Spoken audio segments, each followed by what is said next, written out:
Kalawang Samuel, Kabanata 11. Nang sumapit ang tagsibol, panahon na karaniwang nakikipagdigma ang mga hari, pinalabas ni David ang buong hukbo ng Israel. Sa pangunguna ni Joab at ng iba pang mga pinuno, pinuksa nila ang mga Amonita at kinubkob ang Raba. Subalit si David ay nagpaiwan sa Jerusalem. Isang hapon, pagkagising ni David, umakyat siya sa bubungan ng palasyo at naglakad-lakad.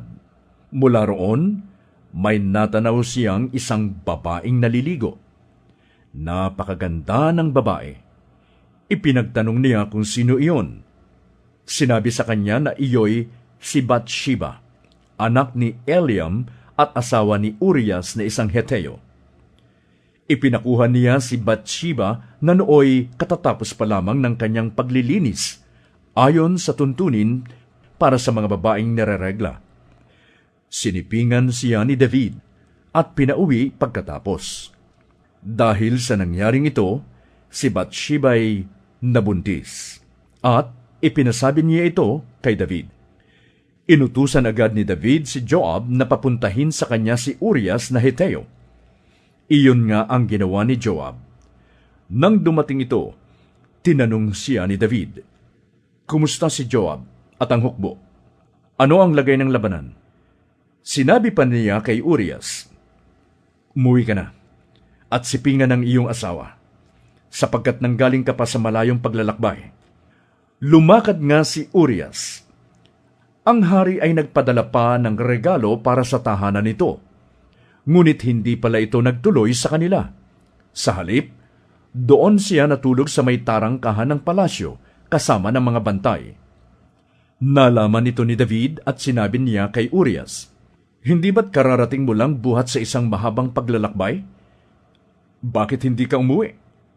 Sumagot siya, "Ang kaba ng tipan at ang mga kawal ng Israel at Huda ay nasa mga tolda lamang, at sa labas naman natutulog ang aking pinunong si Joab at ang inyong mga punong kawal.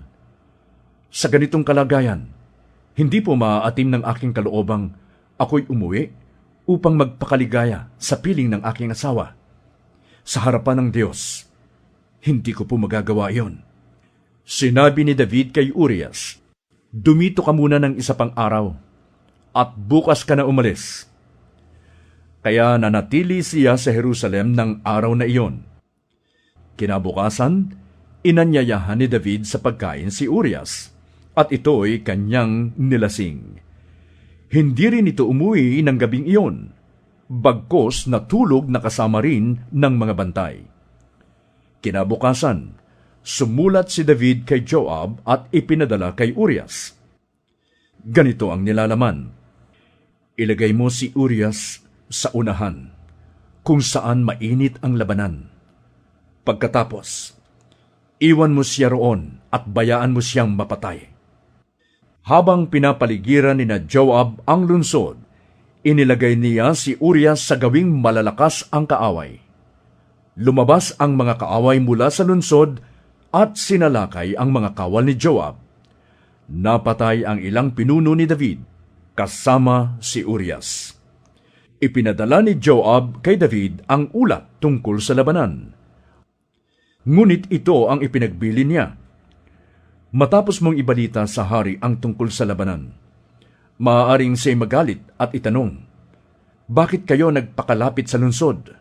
Hindi ba ninyo alam na maaari kayong panain mula sa itaas ng pader? Hindi ba ninyo alam ang dahilan ng pagkamatay ni Abimelech na anak ni Gideon?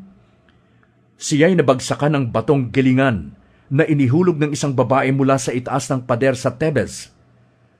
Bakit masyado kayong lumapit sa pader? Kung magkagayon, saka mo sabihing napatay rin si Urias." Lumakad ang sugo at nagulat kay David ayon sa sinabi ni Joab. Sinabi niya sa hari, "Lumabas po ang maraming mga kaaway at nilusob kami. Ngunit napaurong namin sila hanggang sa may pasukan ng lungsod. Noon po nila kami tinudla mula sa pader, at ilan sa inyong mga pinuno ang napatay. Napatay rin po si Urias." Sumagot si David, Kung gayon, sabihin mo kay Joab na huwag ikalungkot ang nangyari. Sapagkat talagang ganyan ang labanan, may napapatay. Ipagpatuloy ninyo ang paglusob hanggang sa mawasak ang lunsod. Sabihin mong huwag masisira ang kanyang loob. Nang mabalitaan ni Bathsheba na napatay si Urias, siya'y nagluksa. Pagkatapos ng pagluluksa, ipinatawag siya ni David at naging asawa nito. Nagkaanak siya ng isang lalaki, ngunit hindi nalugod si Yahweh sa ginawang ito ni David.